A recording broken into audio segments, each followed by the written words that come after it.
Usted no se ponga nervioso, Jusino. Usted lo suyo y...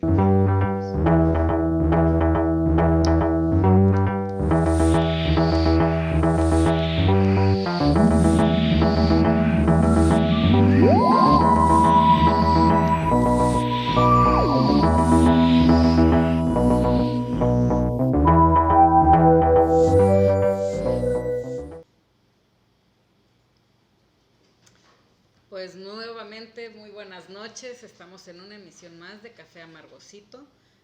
Nos acompañan, como es costumbre, Oscar Lalo. Muy buenas noches. Buenas noches, toma 2. Sí, toma 2 con volumen. Pues nuevamente hablaremos del tema de Francia. Es un tema que está dando mucho revuelo ahorita, ya que el pasado martes fue asesinado un joven de 17 años de nombre Nael. Este jovencito era de ascendencia argelina, fue asesinado por un policía y se cree que los motivos fueron raciales. A raíz de esto se han estado presentando disturbios y manifestaciones en diferentes partes de Francia. ¿Qué nos comentan al respecto? Bueno, no sé si ya lo habríamos dicho, no lo sé, pero... No, pero si lo dijiste no se escuchó. No se escuchó, no lo dijimos. Hay que volverlo a decir. No lo dijimos. No, pues dentro de la dinámica de las revueltas en los suburbios, en los banlieues de la capital francesa, de París y sus alrededores, la llamada Isla de Francia, pues tenemos una situación, un cóctel bastante complejo, ¿no? Tenemos la presencia de estos nuevos migrantes que en la emisión pasada mencionábamos que originalmente había una migración magrebí, argelina, en su mayoría tunecina, hacia París. Y esta migración se había complementado con personas del África subsahariana recientemente, incluso algunos de provenientes de otras regiones como Siria y demás, y que tenían como común denominador aspectos como la religión y rasgos de la cultura de herencia árabe. También podemos decir que se ha generado una especie de bandera en estas revueltas que recientemente se están llevando a cabo, que tienen que ver con el llamado gente marrón, que se empezaron a autodenominar como gente marrón, personas pues que no califican como personas blancas en la concepción occidental y que pues se sienten menos favorecidas por el sistema político y social administrativo de Francia. Hay que decir que los suburbios llevan un buen rato siendo un sitio de marginación. Hay quien lo ha retratado muy bien en estas películas, como esta trilogía interesante de un realizador, me parece que es sudafricano, que retrata los suburbios de ciudades como París, que son ciudades enormes donde ya en regiones incluso la policía y el mismo orden central ya no entra, ¿no?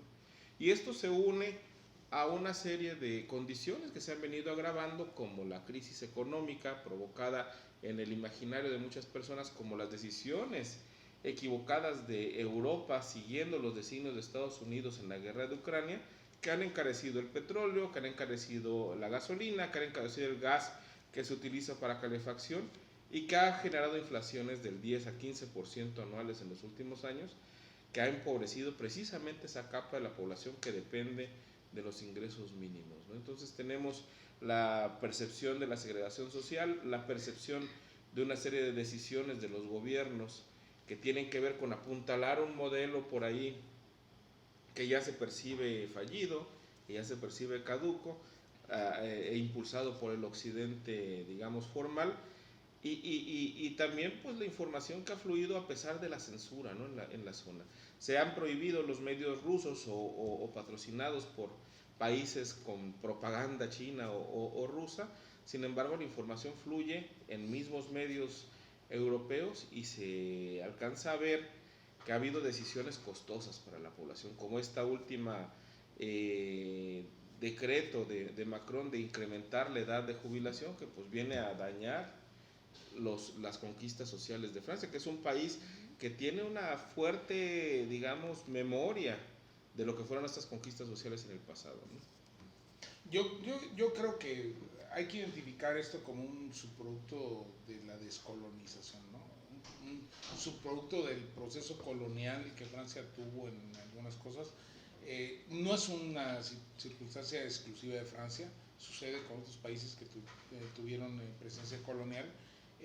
Lo tradicional es que la periferia de esas metrópolis coloniales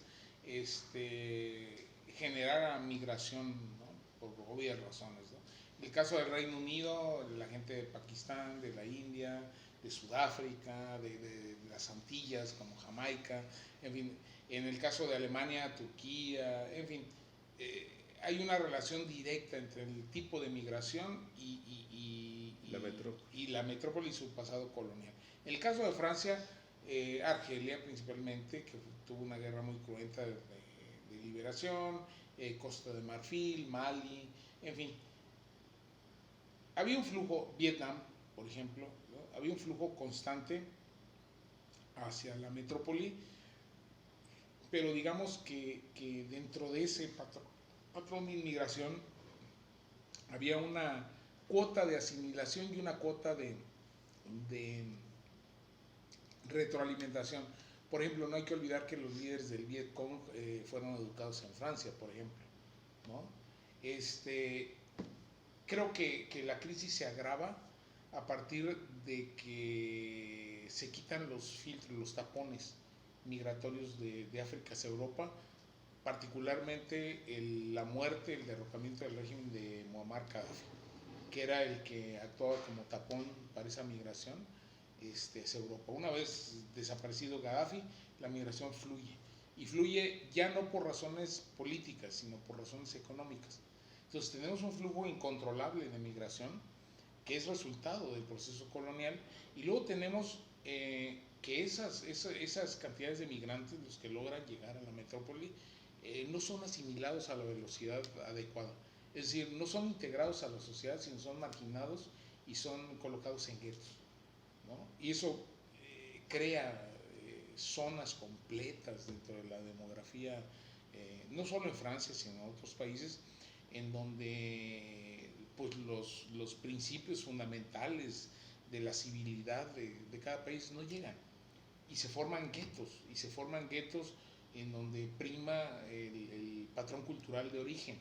Y ahí viene un problema, ¿no? Un choque cultural. Luego, con el ascenso de grupos radicales como ISIS o como Al Qaeda, se agrava esa diferencia y se agrava ese choque cultural. Y luego lo que bien decía Oscar, ¿no? La serie de agravios ya en general, ¿no? En términos económicos, en términos de derechos políticos, de acceso a la integración, pues que genera que se vaya agravando la distancia entre los que tienen derechos a plenitud y los que todavía no se integran, y incluso no se quieren integrar. En el caso de Francia, el problema es pues que la tasa demográfica ha cambiado, la marginación corresponde a ese proceso, a ese sector de la población, y luego eso se viene a agravar por las condiciones económicas. Para los franceses metropolitanos, pero con más gravedad hacia esos. Y luego, cuando hay una crisis de carácter económico, hay repercusiones políticas y sociales, ¿no? La ultraderecha francesa se nutre de ese fenómeno y atiza la xenofobia, lo cual implica también una doble marginación para el inmigrante que viene ahorita a explotar. El hecho en concreto es un hecho que podría parecer o podría pasar por cotidiano en cualquier otro país. Un policía al que se le va un tiro y mata a alguien que tiene antecedentes penales, que tiene lo que, pero en el imaginario y en la parte emocional de esa segmentación social, pues es un pretexto, pero también una razón para el estallido social. Entonces ahorita tenemos una serie de disturbios que encuentran su salida en un evento como este. Es decir, la presión social acumulada encuentra su liberación a través de un evento. Pasó en Estados Unidos, ¿se acuerdan? Con la muerte de Floyd, ¿no? Que engendró el movimiento de Black Lives Matter. O sea, es el catalizador. Es decir, el problema estaba ahí, estaba latente y se iba acumulando la tensión, y de repente llega el factor que libera esa tensión. Ahorita tenemos 1,000 detenidos, fue la cifra en la que me quedé, casi 1,000 detenidos, no sé cuántos policías lesionados, vandalismo, quemas, incluso un atentado contra un alcalde de la zona conurbada de París, algo que era impensable, ¿no? En muchos sentidos.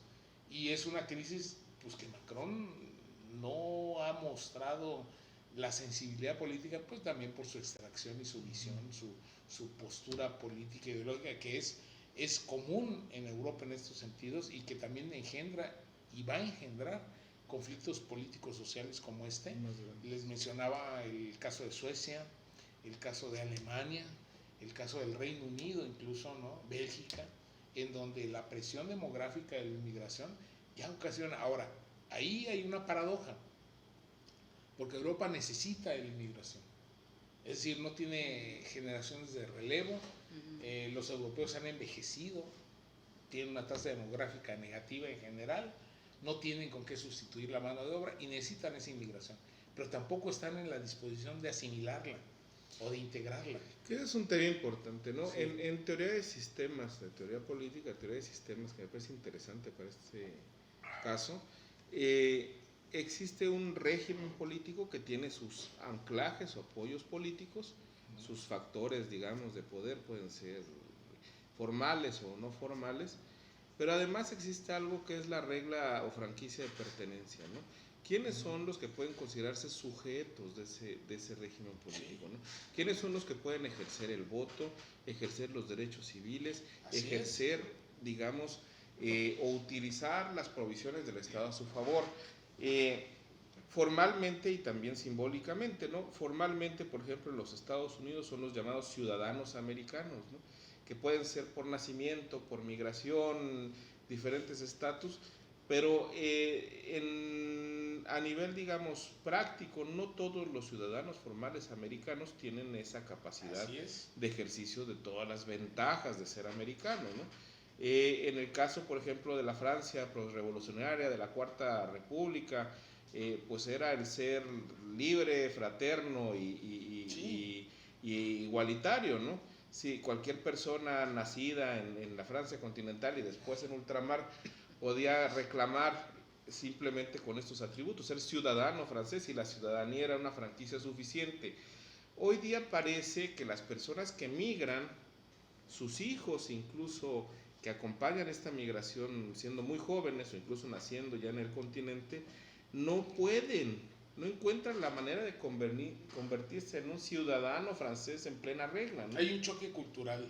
Y limitaciones institucionales. Exacto. Limitaciones institucionales que no permiten gestionar o solventar eso. Hay tecnicismos por ahí que digo escapan al alcance de este video, pero me parece que las personas que migran antes de los 16 años tienen una opción de optar por la ciudadanía si tienen ciertas características. Sí. Ahí el problema incluso, no solo es... Pero tienen la ciudadanía formal, perdón. Sí. Y eso no significa que puedan realmente insertarse en la sociedad francesa productiva. No, incluso la visión, la cosmovisión, que ya había dicho en la cosa anterior, es un término que a mí no me termina de convencer, pero la cosmovisión del inmigrante con respecto al país al que ingresa, pues a veces es francamente antagonista. Ahora, la Francia, por ejemplo, de Mitterrand, la Francia más atrás de Gaulle, no es la Francia de Macron. Así es. No tiene la misma pretensión, no tiene la misma apertura. Ni van a caber tantos en la Francia de Macron. Así es. En la Francia de Macron aparentemente caben muy pocos. Sí, y sucede con otros países de Europa.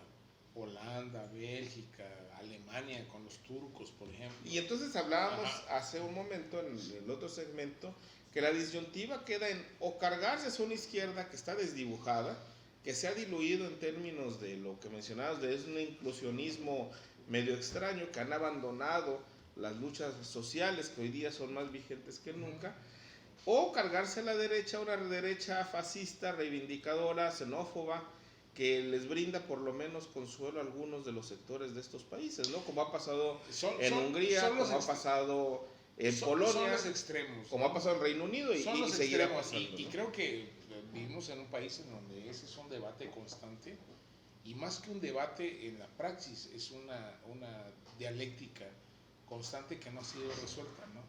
Se debe integrar a la diversidad o se debe incluir dentro de la diversidad.